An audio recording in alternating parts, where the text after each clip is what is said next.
Good afternoon, everyone. One of the great things about Zoom is we get to connect with authors who are living in other countries. For example, today we have two authors living in Britain where it's evening for them. Are you guys equipped with wine or are you just doing this straight? Yeah, got a beer. How I envy them. I feel as though it's 1 o'clock here that I'd really look dissolute if I were swigging alcohol, so I had a cup of tea. In any case, Rosie Walsh is rejoining us. She did a lovely event with Claire McIntosh for us earlier, and she's the author of international best-selling novel Ghosted. She's a new mom, and presumably, I should say mom, shouldn't I? Get the English vernacular. I think we understand mom. Okay. Anyway, a new mom, and I'm hopeful that she is working on a book she can tell you about. So Kate Riordan is new to us, and let me just read a few lines here. She got her first job as an editorial assistant at The Guardian. Now, I'm going to say, Kate, that we love The Guardian. I actually subscribe to it. It's a terrific newspaper. So did you enjoy working there? I did. It was a great first job. They didn't pay me much, I might say. So if anyone's watching from there, but no, it was a fantastic first job, and I had a couple of years there that were great. They've always been a very book-friendly newspaper, and so they carry a lot of reviews and other things that we value here. Then she went on to be a deputy editor for the lifestyle section of Time Out magazine, which is a really huge deal in London and the UK. Did you actually have an assignment that saw you racing reindeers in Lapland? Seriously? Yes, genuinely. No, I went to Lapland for a week and did all sorts of crazy things. That was the least of it, to be honest. Yeah, it was great. It was a great job. I had to ask that question because I've actually done the same thing. Have you? Yes. And in fact, there's a UK-sponsored train trip that runs from Stockholm way up into Lapland and then crosses over to Narvik, Norway. And it's littered with reindeer. So it's a lot of fun. And anyway, apparently she got lots of good writing tips and other things from authors she interviewed, and so bravely she wrote a novel called Furecombe Manor in 2016. And now, this month, coming out from Grand Central is this lovely book here called The Heat Wave, which I have to say is a really suggestive cover. I love it. It sort of shimmers. Yeah, it's a great cover. I'm really pleased with it. I think it really stands out. The green is fab. So yeah, very pleased. I've got my UK version here. But yeah, same booklet in the it's UK. The same. Yeah, it was the American cover, and the UK publisher Penguin bought it because they loved it so much. So yeah. I think it's perfect. It actually almost succeeds in reflecting the water in the sense of heat. You know, so yes, it's got that distortion slightly. Yeah. So now we meet Kate, and Rosie is going to be chatting with us about the heat wave. We encourage you to ask questions. I might throw in one or two myself. So over to you, Rosie. Thank you, Barbara, and thank you for having us. It is such a pleasure to be able to talk about this fantastic novel. Have you read it, Barbara? Have you been able to read it yet? Because it's not out in the States yet. Is it today, Kate? Just Tuesday.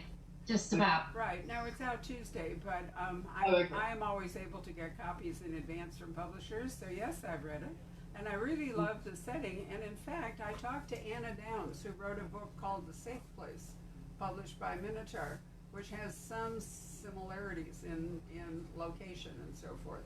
So it's been interesting to talk to two of you who have set books in France rather than in, say, England or Australia. Is there anything more glamorous about France? Yeah, I can't resist France, and I haven't been able to go this year because it's been such a strange year. But yeah, France is sort of always draws me in, really. So I had to write a book there. Drinking a dry French cider in honour of your book tonight, Kate. Yeah, thank you. The Heat Wave is, gosh, I loved it. I think it's an absolute belter of a novel. Thank you. It's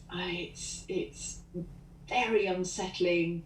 It's deeply evocative for anyone who's been to France, particularly the south of France, on holiday in that particular time period, which is sort of 70s to 90s. You're just assailed by memories, and it's just, I think it's a perfectly paced, slow burning psychological suspense novel, the kind of which I just devour. I'm not actually one for sort of million miles an hour thrillers. I think The Heat Wave just pitches perfectly that sense of unease, and just from the very word go, there's such a strong sense of something not being right, and you have to work really, really hard to try and work it out, and you'll still get it wrong. I absolutely loved it. It's about a mother realising from birth that her daughter there's something not right. And I think the first thing I wanted to ask you, Kate, was about that, because as a parent myself, I can attest, and I'm sure any parent would agree, that one of the things that we crave most as parents is averageness in our children, whereas many of us like to sort of believe that we're a bit different. We really want our children to be as normal as possible, because we know what being abnormal can do for a child in a school playground. And I think you've got that terror down so brilliantly. I just wondered, because obviously you don't have kids yourself, I just wondered how you went about doing that, because it's just from the very word go, and I'm not giving anything away about the plot by saying this, you're very clear that there's something totally wrong with this baby, something chillingly wrong. I think... No, go on, sorry, I interrupted. Okay, I'll let you drink your cider, sorry. I think we've talked about this before, because Rosie and I know each other, and I think it was something, not having children actually really freed me up to write this book. And that's, if somebody wanted to write a book about a very difficult and troubled child and did have kids, all power to them. But I felt as though I had complete liberation to do this, and that it would never come back and haunt me. And I suppose, I don't have children, but I've observed friends' children, and that's not to say that any of my friends' children were the inspiration for Elodie. Let me make that clear, because Elodie is very difficult. But I'm a child of parents. I'm a daughter. I'm a friend. I'm a sister, and I think it's just watching people. And I think you can see children sometimes in restaurants, and they're just a little bit different, and they're just a little bit. You might meet eyes with them on the bus or something, and there's just that slight sense that maybe I've got an overactive imagination, but it's just observing that kind of thing and then going with it and not being too afraid of that creepiness, because, as I say, I haven't got a 4-year-old that's going to grow up and read my book. But thank you for saying that you wouldn't have been able to tell that maybe I hadn't had children, because that was very important to me to get that stuff right. No, I think it's pitched perfectly, and it made me feel very uncomfortable. And one of the brilliant things about this novel is the placing of very difficult moral dilemmas, because our central character has a child who she finds very disturbing, and then several years later she has another child, and she does eventually have to make some very big, difficult decisions in order to protect her younger child. So I imagine that for a lot of readers, some of those choices that the mother has to make are quite difficult, and I wondered how you grappled with the idea of likability. And for me, I'm in the middle of an edit at the moment, and I'm dealing with feedback about one of my main characters just not being likable. And it's a really tricky one, because actually I do like books where I don't particularly like the main character, but in your case I think we do like her, what the choices she's made. So what kind of a process was that for you? I think I had the same grappling with my editor, who was very keen. Sylvie, who is the narrator and the mother of the book, and it's all written in, sort of second person actually. It's written to the younger daughter. It's all you. And so we're very close to Sylvie, and we're always in her head. And I really liked her actually from the beginning. And Jill, my editor, and also Seema, my editor in America, who came on a little bit later, and I worked with the three of us worked very closely together.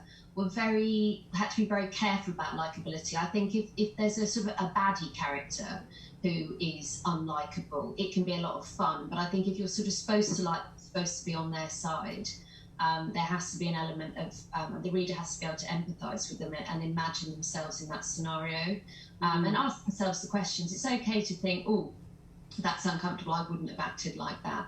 But really what I wanted to do was put a realistic woman that most readers could imagine themselves being and put them in a very difficult situation. And, you know, kind of how would you cope with this? Because it's very easy to judge Sylvie at certain points in the novel. But actually, if you were a woman whose husband is away working a lot and you dealing with a little girl who actually doesn't respond to you, is very cold, has sort of traits that you find quite alarming, and you're not getting any support from anyone, no one else kind of really recognises that, then, you know, what would you do?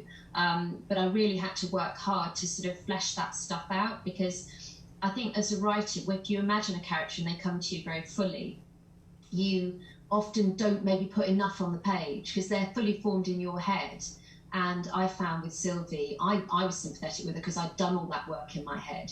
And Jill and Seymour were very keen to kind of make me, okay, let's go into her head a bit more. Let's see some more softness, because we're meeting her at a point where she's quite jaded and quite cynical, and she's had some horrible stuff happen. We need to see her how she was before, particularly in light of her marriage. She's divorced when we meet her. She's 10 years divorced.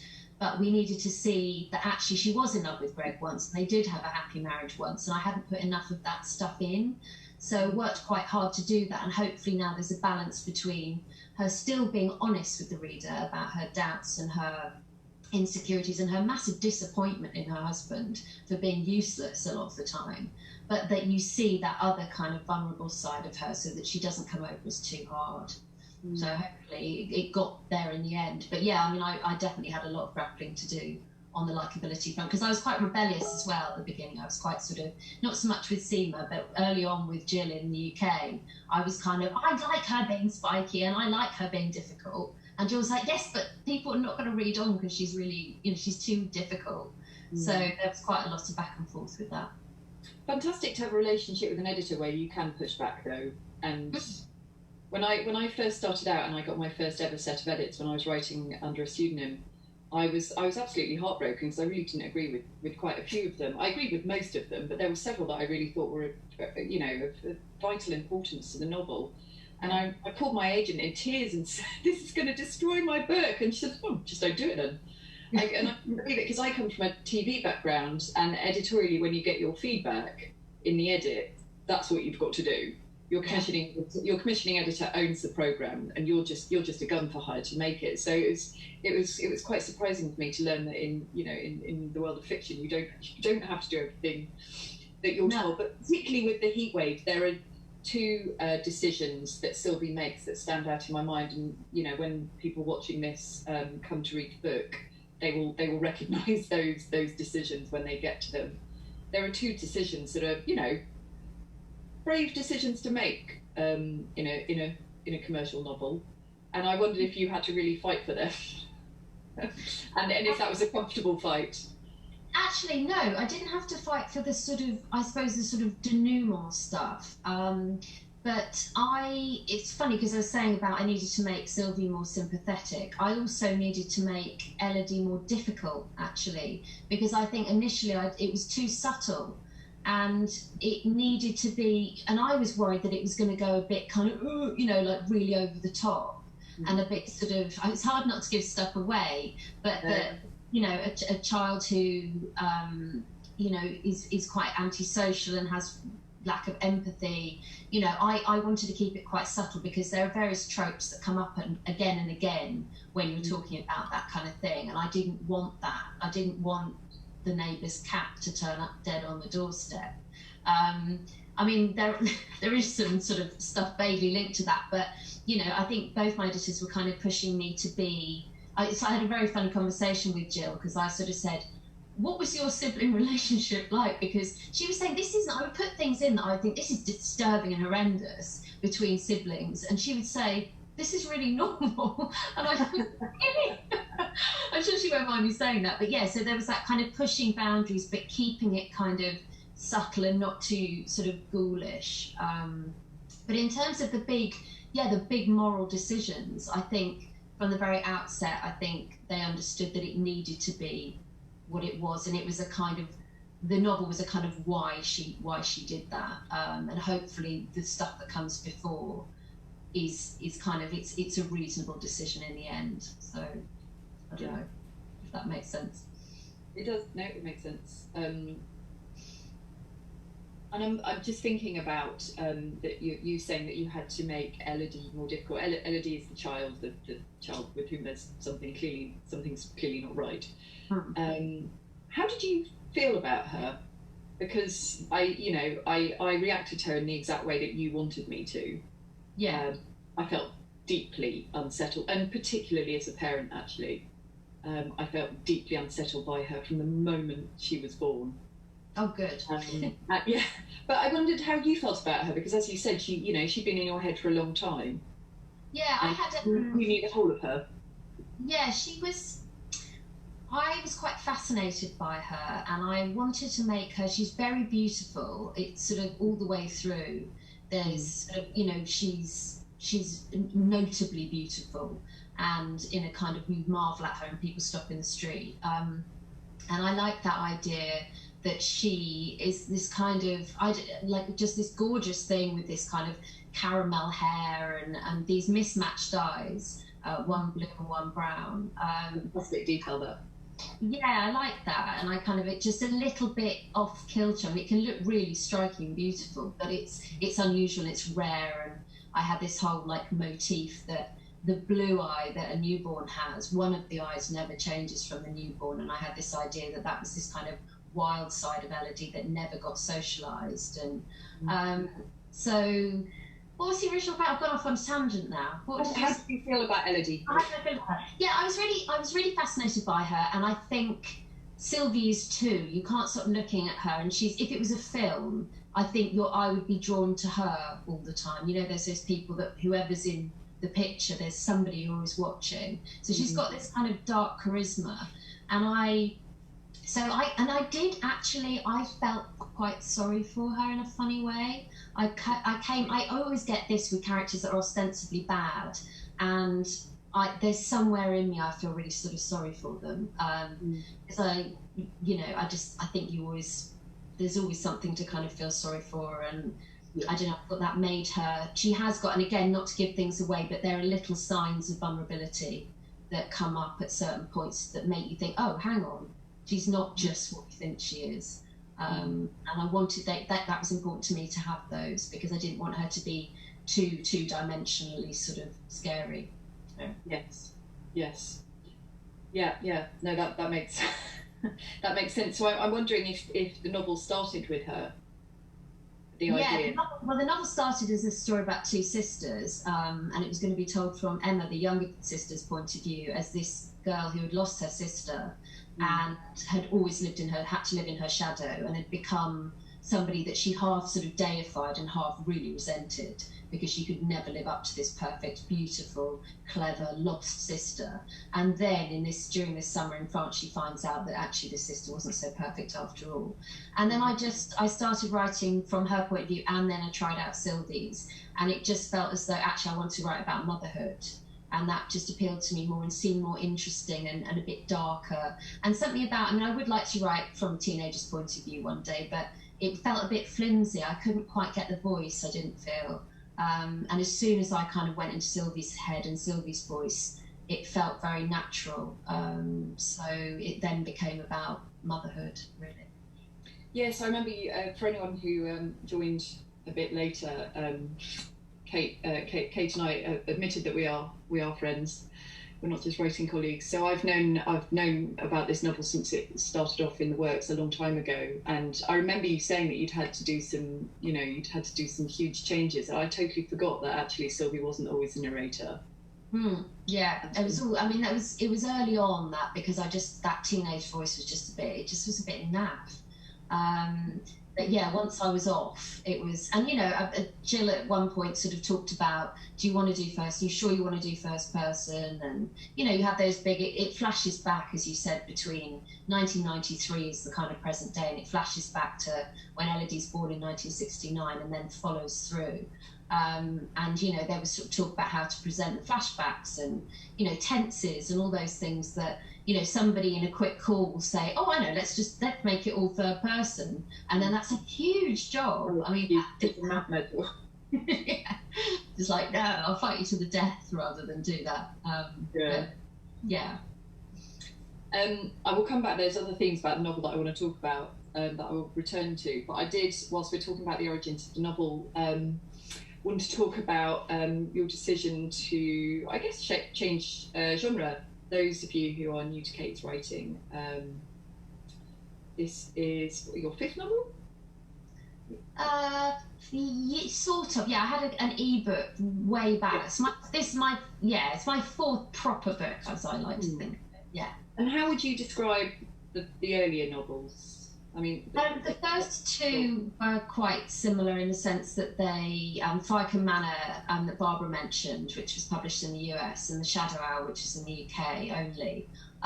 They were sort of dual timeline historical novels, kind of mystery, big house novels, between Victorian times and early 20th century. I decided to do, you know, you get dual timelines that are sort of present day and they go back, and mine were both in the past, if you like, because I love historical settings and I was sort of being greedy, really.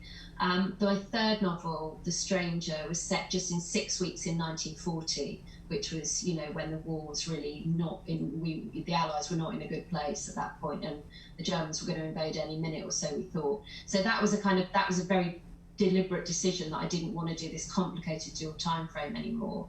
But really, I mean, I've been sort of shifting towards something more contemporary for a while, and that's appealed to me for a long time. But I think it was a confidence thing, because inevitably with a more contemporary heroine protagonist, it's a bit more of you. I mean, Sylvie's not me at all, but there is a bit more, I feel like there's less to protect me with this novel than it. And again, this is not to say that anyone writing historical fiction is kind of hiding in any way, but for me it was that a bit.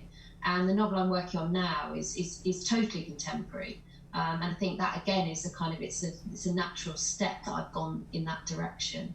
And you know, from a purely lazy point of view, it's also really nice not to do much research. So for the 90s, Emma is the teenage thing is my age, more or less. She's kind of 13, 14 and 93. I'm only a couple of years out from there. So those memories of France, and being a girl at that point, you know, that was just me, and that was really nice, because I knew I was getting all those nuances right and all those memories of France right, without having to kind of go to the library and worry if you'd got it. So, but yeah, so the check. Sorry, go on. Even taking into account, you know, the fact that this novel has a dual time frame, you know, as per your previous novels, yeah, it's quite different. Yeah. And you know, I guess we, you know, in the publishing world, we hear these stories about how an author of, I don't know, children's fiction has decided to write a thriller, and they've got, you know, a gigantic 7-figure advance and translation deals in every country around the world, and you know, and everyone, you know, in all the interviews they're talking about, wow, God, thank God I changed genre. For every one of those success stories that we hear, I'm sure there are thousands and thousands of authors who decided to change genre and try something new, and for whom it's not worked. And like it over here in the UK, I'm aware that you've sort of got big announcements to make about it. I don't know if they've been made yet, so I won't say anything. But it's, you know, it's set to be a pretty big book over here.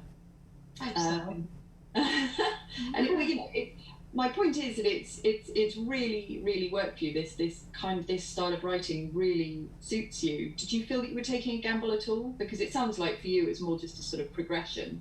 Whereas for me as a reader, it's quite a departure. Yeah, no, well, that's interesting, because it doesn't feel a million miles away, weirdly, to me, in that I suppose I tend to write quite gothic sort of stuff, and by gothic I don't mean kind of, you know, like vampires, and I mean in a sort of modern gothic way, so, you know, those kind of isolated settings, people who are fish out of water, and feeling as though they're somewhere foreign, and so things are a little bit unsafe and a bit unsteady, and lots of shadow and light, and that kind of stuff I think is the same in all my books. I think if you're not a fan of historical fiction, not you, but if one is not a fan of historical fiction, I think you kind of put it over there, and actually it's not that different, really. It shouldn't be that different in a way. It should, you know, the characters should have the same kind of preoccupations. But I think what this is it's probably a lot tighter. I think it's a lot. I'm sort of slugging off my old books now, but it's sort of very good. I don't like historical fiction that much, and I love Stranger is very tight, actually. It's only like 85,000 words or something. It's I think there's I felt much more liberated by the modern setting, because I could, those kind of psychological you know, the society we live in, I didn't have to filter it through actually this is what people are thinking, and particularly because I've always been very concerned with women. All my, you know, characters, my main characters have been women, and women who felt a bit constricted and constrained by the time they're in, or the situation they're in. So that's very much the same for Sylvie. And obviously, because it goes back to the sort of 70s and 80s, there is still a, you know, it's different from now in some ways. But yes, I think it freed me up to kind of, you know, the relationship between Sylvie and Greg, for instance, you know, I was able to draw on my own relationships a little bit more than maybe I've done in the past, because the situation for a woman, a married woman, only maybe 50, 60 years ago is very different to more recent times. So yes, I think it probably is quite different, but I think also, you know, we all know this, you know, Barbara and Rosie, that it's how things are packaged and how things are marketed as well. And you know, my cover is so different, and they've gone much more down the kind of suspense, psychological kind of slow burner route. And so that's who it will appeal to, and then it almost becomes that, if you see what I mean. It's a kind of slightly chicken or egg. But it's great, because I think, you know, lots of people just don't fancy historical fiction and maybe miss out on stuff that they would probably quite enjoy. But hopefully, I'm hoping it will appeal to lots of different readers, this one. And hopefully. I think it will. And speaking of suspense, actually, I don't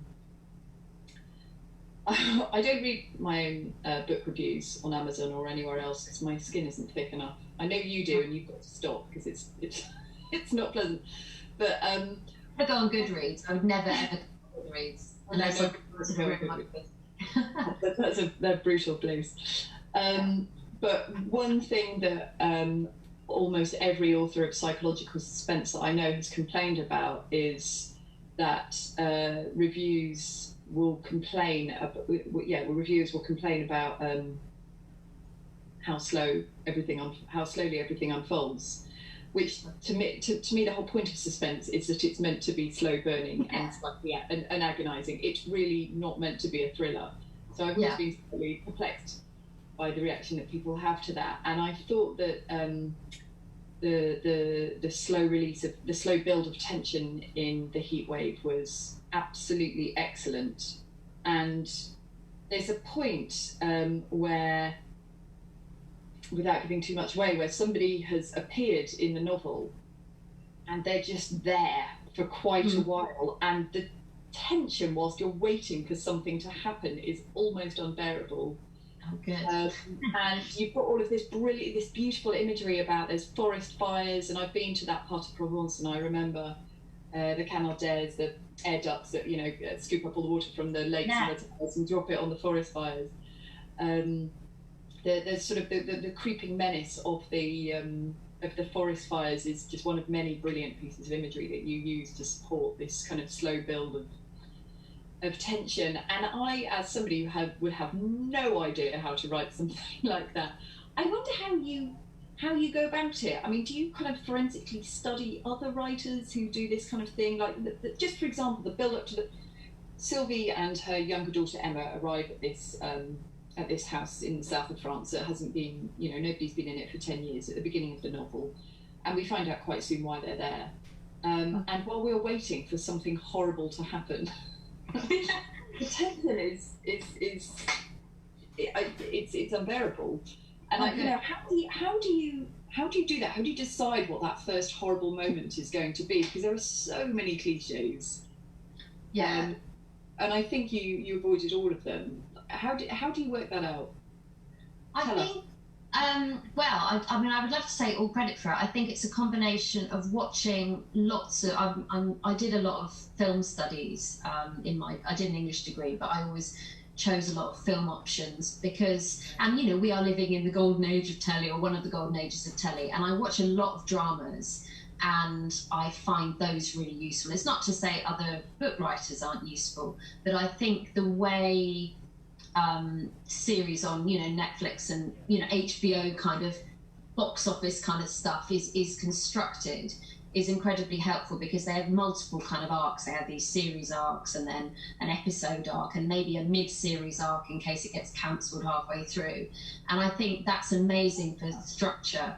But also, I think it's having good editors as well. So I think there were points when Jill was saying, she's lying by the pool again, can we have something else happen? And I would have been quite happy to just write 100,000 words of sort of France. So I have to say a lot of it is kind of editing. Like I'm sort of okay at doing these lovely tableau of kind of this is going to happen. But then I'll have lots of sort of description, and I think it was Jill sort of keeping in enough description so it's really vivid, because I want anything I write to be quite easily imagined. I like sort of, they're the books I like myself, the ones that are really sort of cinematic and are really vivid in my head. So doing that, but not so much that you know that tension is sort of punctured. And I'm quite a scaredy cat myself. I'm much better. I actually live in a 1750s cottage in the countryside, so I have to be reasonably brave these days. But you know, historically I was a terribly scared child and had to sleep the light on and all that kind of stuff. So I have lots of personal, visceral memories of being terrified at night and of noises and of thinking that people are watching me. And it doesn't take much actually to make somebody who's already anxious, which Sylvie is, to kind of unsettle them even more. And I think if you've got hot weather and a foreign place where it's not quite familiar anymore, you know, I think there's a scene, well, I know there's a scene where there's boys on mopeds sort of driving up and down near the house, and Sylvie doesn't, and they feel quite threatening. It's one of those things that in the day you wouldn't think twice, but at night, when it's silent and you've got that noise and the lights are sort of strafing across the fields, it's quite unnerving. And that will be some old memory of mine, having heard that as a child and being scared and thought, oh, who's that? Is that going to be a burglar or whatever? So it's just drawing on all that stuff and remembering what sort of freaked me out and freaks me out still, and then, you know, trying to sort of poke the reader with it, really. So may I ask a question? Yeah. When I brought up the fact that you had set this book in France, I often think it's a very different book if you take somebody from one country and one culture and put them in another. So they're basically talking to you as an outsider, as an observer about France in your case. It's much harder if you are not French to write a book from a French point of view that feels authentic, and you can avoid that if you do the outsider thing. And you know, I see, as fiction has become more international, as crime fiction has become more international, because for a long time it was really primarily an American and English genre, you know, form of fiction. But now it's everywhere. So I'm reading books written by Japanese authors and, you know, everywhere. And I always feel there's a difference between somebody writing a book in his or her own country and culture, and then somebody sending a visitor, as it were, to another country or culture. And I think that's all on the rise. So did you make the decision to put her in France rather than the Cotswolds? Why did you decide to do that? Because you could have actually put her somewhere remote or countryside in England, but it wouldn't have been. Yeah, I could. And then she would have been foreign then, because yes, just to explain, Sylvie is French and her husband Greg is English, and so they're this kind of bilingual, bicultural couple. And the two daughters, so Elodie's brought up in France, and Emma really, from age 4, is brought up in England and is kind of the English daughter. So I sort of had both. I had Emma is the sort of English tourist in a sense in France, feeling as though everything's a bit foreign and a bit inexplicable, and then Sylvie going home, that was a bit of a risk for me because I know France really well, but I don't pretend to be French. I don't speak fluent French or anything. And I was actually hugely relieved when I got a French deal for the book, because I thought, they'll never buy it because they will be, you shouldn't be pretending you're French if you're not French kind of thing. So hopefully I didn't get it too wrong. But I think definitely to all intents and purposes, Sylvie's been in London for 10 years. She's almost she talks about the fact she dreams in English now, and she's become sort of English. And I really like that idea of sending someone somewhere home, but it's also become foreign. And so, one character's sort of remembering all the old things, and other characters are feeling like they're not in their comfort zone, and playing with those different things. But it was irresistible for me. I do love France, and my next book is probably going to be set in Italy. And I just, I could have set it in the Cotswolds, and it's very beautiful around here. And like Rosie's amazing book, Ghosted, is set in the Cotswolds, very close to where I live. And I definitely want to come back to write something here, but I'm in a kind of sunny zone at the moment, and we don't get too much of that. Well, not in August. I wasn't actually advocating the Cotswolds, and I did think that you took it up a level by having French people in England and English people in France. That made it interesting. I love it when we're bridging cultures. It was just a sort of technical thing in the sense that you are not crucified by the people in the country that you have moved your characters to for not getting things right if they're not. In your case, you have extra pressure because of French, but we've been through that in this country with, let's say, Elizabeth George writing in England, or Martha Grimes, and these are older authors you may not even be familiar with, but they were roundly criticized, especially in Britain, by daring to be American writing British characters, and people loved pointing out everything they got wrong. It was just almost like a sport, to say what is wrong or whatever. And now that seems to have relaxed some, but there still is a huge difference between writing a Scotland Yard superintendent if you live in Seattle than there is, writing a Scotland Yard superintendent if you live, say, in the Cotswolds. It's just different. Yeah, no, this is true. And you do, sometimes you do notice when, maybe a non-British writer's written a book set in Britain, and there might just be tiny, there's an Australian writer who I won't name, but I just thought, oh no, that's not quite the right word. And I think it's brave to do it. I'm actually, the book I'm currently working on has American characters in. So I'm going to need somebody to read that at some point and check I haven't got my things wrong. But we'll come to that when I've actually written more anyway. I'm sure you're right. It's probably the little details that are far more difficult than it is the big things. Anyway, Rosie, I'm sorry I interrupted. You had other questions. No, not at all. It's a good question. Something I've done in my previous novels as well. I think it's a brilliant way into a world as well. Having the outsider come in, because then, apart from anything else, if you spent months and months researching, it's kind of redundant. You can't share all the stuff you've learned about this world with your readers. So I thought I would talk to you a little about your writing process, Kate. You discuss that at length, I'm sure. Yeah, with which I am quite familiar. So Kate and I have been on a couple of writing retreats, self-led writing retreats together with a couple of other writer friends who live in our part of the world. And let me tell you about Kate's approach to a day of writing. She normally emerges at about 10:30 in the morning, leisurely breakfast, sits in pyjamas on the sofa for about an hour max. Drinking syrup. Drinking Diet Coke out of a wine glass for some reason. And then, there'll be a leisurely lunch and maybe a walk, and then she'll do a little bit of writing and then go for an afternoon nap. And then there might be another half an hour, and then it's time for wine. And she might then go up after several glasses of wine and do a bit more, very late. But what amazes me about you, Kate, is that to all intents and purposes, you look like the laziest writer there is, and I fully raise my hand. That schedule was also my schedule. It sounded in any way judgmental. And yet somehow out of this has come this sizzling novel that's, you know, going to be published in several countries around the world. How do you do it? Is it a painful process? You know, does it just take you longer than other people, or is it your sort of quite relaxed approach, just actually more conducive to good writing? It gets done. I don't really know when, because I do go for long stretches of time and nothing seems to be happening, and I'm racked with guilt. I mean, I wish I wasn't racked with guilt, because then it would be fine. But I think maybe I'm doing a lot of work in my head while I'm feeling guilty and avoiding it. But no, I mean, I put extraordinary amounts of effort into not writing. I hear writers will say you need to write every day.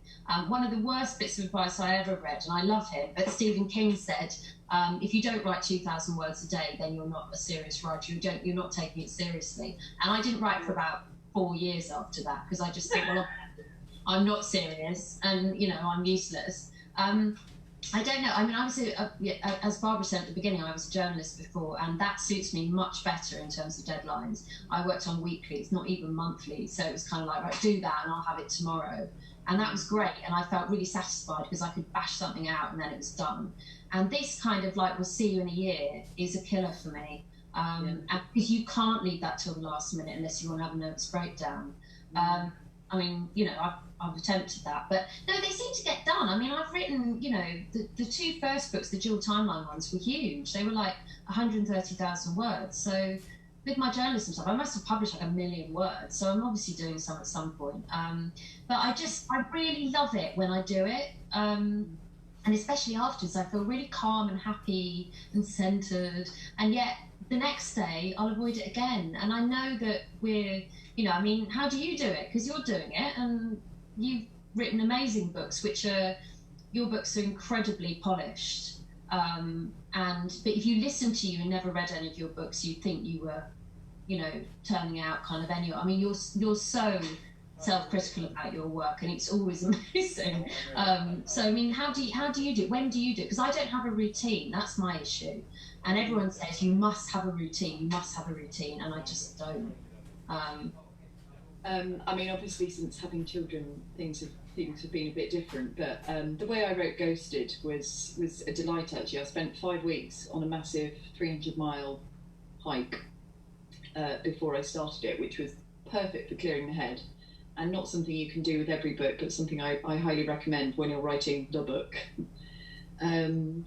And I sat, and then every day I would write for a maximum of 4 hours, and I did it in a very structured and boundaried way.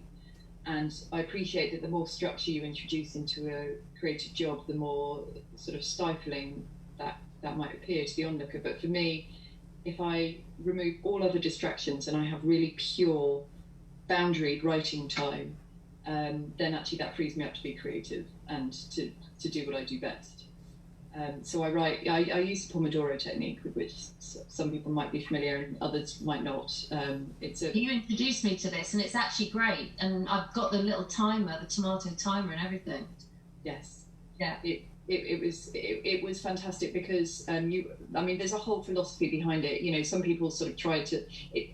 You can describe it as 25 minutes on, 5 minutes off, but that's quite reductive. It's a lot more complicated than that. But when you look at it in, you know, the bare bones of it, there is no plot problem that you cannot sit with for 25 minutes. Even if you're stuck at an excruciating juncture, I think if you know that you've got at maximum 24 minutes and 59 seconds to go, you can cope. And I had structured breaks, and there was no internet, no phones allowed, and no matter what was happening, however well it was flowing, I would stop and I'd have an alarm. And the important thing is not just to stop writing when you're meant to, but to stop your break when you're meant to stop everything at the moment you're meant to preserve maximum creative energy. So Ghosted was an absolute pleasure to write at. I mean, you know, editorially it was very difficult, and it took a long time and a lot of going. And there was a lot of to and fro, and I ended up cutting about 160,000 words, in fact more than that, and the finished novel was 92,000. So yeah, so I cut nearly 2 novels worth of novels to come up with those 92,000 words. Accepting that bit that happened, for the final 9 months or so, the process of writing that first draft was just joyful, really. Yeah. It was really easy, And it's because I had the structure that I had. in terms of the actual writing of a passage, do you edit as you go, or are you happy to leave it quite rough? Because I have to polish as I go, which means it's really painful if I have to cut it. Yes, we've discussed this, haven't we? Yes. Yeah. Unfortunately, I'm a polisher. Yeah. I mean, I don't know if that means that it takes me longer to write a novel, but the novel that I'm writing at the moment has been a nightmare to write. There's been none of the joy and freedom that I had writing Ghosted. I do accept that actually I've wasted a lot of time polishing scenes that we're probably never going to make it. So it's something that with my next novel, I'm thinking actually of trying to find some sort of coach to really keep me in line this time with this one, and to help me find ways of not doing that. I mean, obviously the simple way would just be not do it, to not do it, but I've never been able to write a novel not doing it that way. I think really the solution is to make sure that your plot is really, really solid before you start writing. And with this book that I'm trying to finish, the plot was not solid at all, actually. So I was polishing scenes that were sort of experimental, and that's not something I would recommend to any writer. No, I'm not a plotter. Well, I sort of plot a bit. I kind of tend to know A and Z, but is that sort of mess in the middle. I think particularly if you're, and I think our books are quite sort of different in some ways, but actually both of our sort of the plots that we have are quite sort of, there's lots of secrets, and there's usually a central secret to uncover and a mystery element, which is very similar. And I think that requires a lot of plotting if you're not going to cut loads of stuff, because it's that sort of who knows what when, and what does the reader know at this point, what does the narrator know, how much you're going to let them know without being annoying, because you don't want the reader to be too in the dark, because it gets frustrating. So that stuff requires either you do what we do, which is that you end up doing a lot of editorial work at the end, and lots of moving around. And I use Scrivener for that, because if I'm on a big Word document, I can't move those elements around very easily. So I mean, I need to plot more. I'm trying to do it for my next one, but I find that I do tend to change. I could plot something out beautifully and do like snowflake method and all that, and then I will get to know the character better. And then they will do, and it sounds a bit pretentious when people say this, but they do then do something unexpected, because they become a real person, sort of, which then throws your whole plan out. So I don't know. I don't know if there is a foolproof way of doing it, really. Sounds like it's an evolving thing for every writer as you move along to, figure out what worked and didn't work. I think most writers tend to cling to what worked the first time, in the theory that if it worked once, it will surely work again. Let me ask Patrick if he has any questions over here. I really don't. Just comments? Right. No, I didn't. So to wind us up, is there any final thing that either one of you would like to ask or say? Yeah, my final question for Kate. I think The Heat Wave is a triumph. It's beautifully written. I think the pitch is the tension is pitched perfectly, and the characters are just excellent. And it's deservedly doing very well in a lot of places because of that, commercially. Did you know when you were writing the novel that this was kind of the one and a big deal for you? Because really, I think a lot of the time we just do the best we can. Nobody sits down to write a bestseller. You just write the best book you can at the time, and then it either captures somebody's imagination or it doesn't. Yeah, I'm quite. I'm a bit worst case scenario. So no, I thought I was quite worried, and I hoped that people would like a slightly new direction, and I hoped that it would be okay to go contemporary. And I have to thank Penguin for that in the UK, actually, because they've been really good at saying, write what you like, more or less. So we don't go sci-fi on us or something, but within reason. So no, not really. But I'm glad. I kind of quite early on showed my mum, who's always a very early reader for me, and she said, "This feels the most like you, this book." And I didn't know if that was a good thing or a bad thing, but maybe it's a good thing because it's more honest or something. I don't know. So Thank you. That's a really good point. If it feels like you, then it probably feels like you. It certainly did to me. As though it was, it was you telling a story that really was engulfing and that really mattered. So I congratulate you. I thought it was a wonderful book. I'm delighted that it is now published here in the United States, the Way. We have copies that we would encourage you to buy. It's always fun to discover for most of you will be a new writer. It's always good. Then you can feel like you're like one of the cool kids in at the very beginning. It's always a good feeling. So thank you very much, Kate, for joining us. Rosie, thank you for taking time out. Now you probably. Rosie. Thank you so much for having me. Thank you, Rosie. You've done a brilliant job. It's lovely to see you both. Rosie's a wonderful interviewer. I can say that if the writing thing doesn't work out, she can just take up doing interviews. So thank you, ladies. Enjoy the rest of your evening. And we thank all of you who've been watching us. Thanks so much for joining us, and enjoy the rest of your afternoon.